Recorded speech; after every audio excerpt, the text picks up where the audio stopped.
विकास संवाद की पहल संविधान संवाद कार्यक्रम के तहत प्रस्तुत नागरिक चक्रम की कहानियां।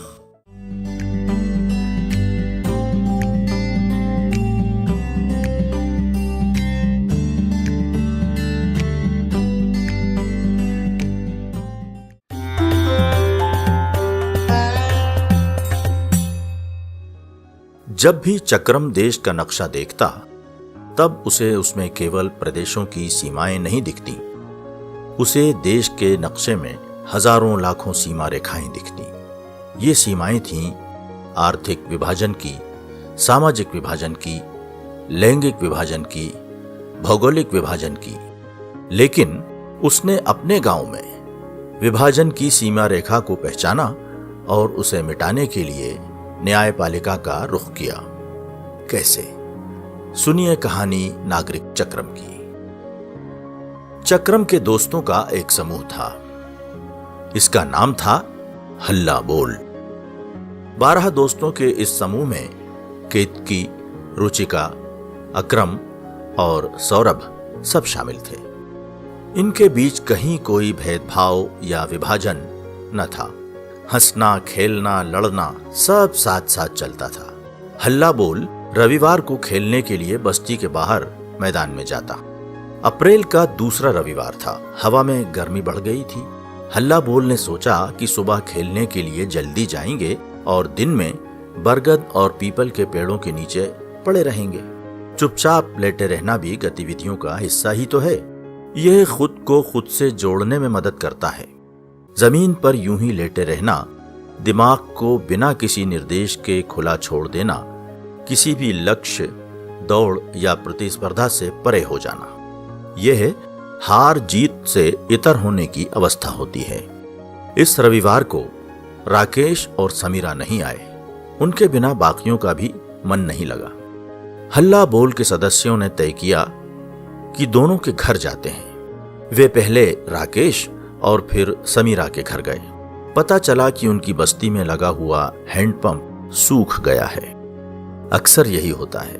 पानी की चोरी के कारण हैंडपंप पानी की जगह हवा उगलने लगते हैं। समीरा ने कहा, वैसे तो लक्ष्मी नगर बस्ती का हैंडपंप पास ही है, लेकिन हम वहां से पानी नहीं ला सकते हैं। वो हमारे साथ खाना पानी नहीं करते। यही वजह है कि हमें लक्ष्मी नगर पार करके 1 किलोमीटर दूर के नाले से पानी लाना पड़ता है। कभी कभी तो उस पानी से बदबू भी आती है। चक्रम सब सुन रहा था और कुछ सोच भी रहा था। वो बोला, मैंने सुना है कि जबलपुर में बड़ी अदालत है। वहां के लोग यह तय करते हैं कि किसी के साथ छूआछूत न हो और सबको साफ पानी मिले। क्यों ना हम उस अदालत के मुखिया को चिट्ठी लिखें? हल्ला बोल ने मिलकर वो चिट्ठी लिखी। उसने हालात बयान किए। समीरा और राकेश के मन की बातें लिखी कि हमारी बस्ती में पानी नहीं रहता। जहां पानी मिलता है वहां जाति का पहरा रहता है। छुआछूत के कारण पानी दूर हो जाता है और पानी की तलाश में किताबें दूर हो जाती हैं। तकरीबन 10 दिन गुजरे होंगे कि गांव में समीरा, राकेश और चक्रम का पता पूछते जिले के अधिकारी आ पहुंचे। गांव के लोग भौचक थे कि भला इतनी सारी सरकारी गाड़ियां गांव में क्यों आई हैं? पुलिस भी साथ है। किसी ने कुछ किया है क्या? तमाम चर्चाएं चलने लगीं। अधिकारियों ने बच्चों को अपने पास बिठाया। उनसे बातचीत की तो बच्चों ने पानी, किताब और भेदभाव का किस्सा कह सुनाया। गांव के कुछ लोगों ने त्योरियां चढ़ाईं और भेदभाव से साफ इनकार कर दिया। एक अधिकारी मनोहर दास भी उस दल में से एक थे। उन्हें समाज के हालातों के बारे में अच्छे से पता था। मनोहर जी ने सभी गांव वालों को बुलाया। उन्होंने कहा, ये तो अच्छी बात है कि यहाँ कोई भेदभाव नहीं है। आइए हम सब मिलकर खाना बनाते हैं और मिलजुल कर एक साथ खाते हैं। अजीब स्थिति थी। पहले छुआछूत के नाम पर जिनकी त्योरियां चढ़ी हुई थीं, वे अब कहीं छिप जाना चाहते थे।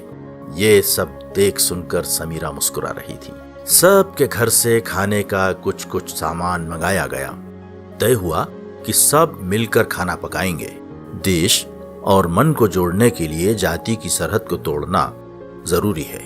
खाना बना, सब ने खाया, लेकिन अधिकारी समझते हैं कि भेदभाव की जड़ें गहरी हैं, इसलिए जबलपुर की अदालत ने नजर रखना तय किया।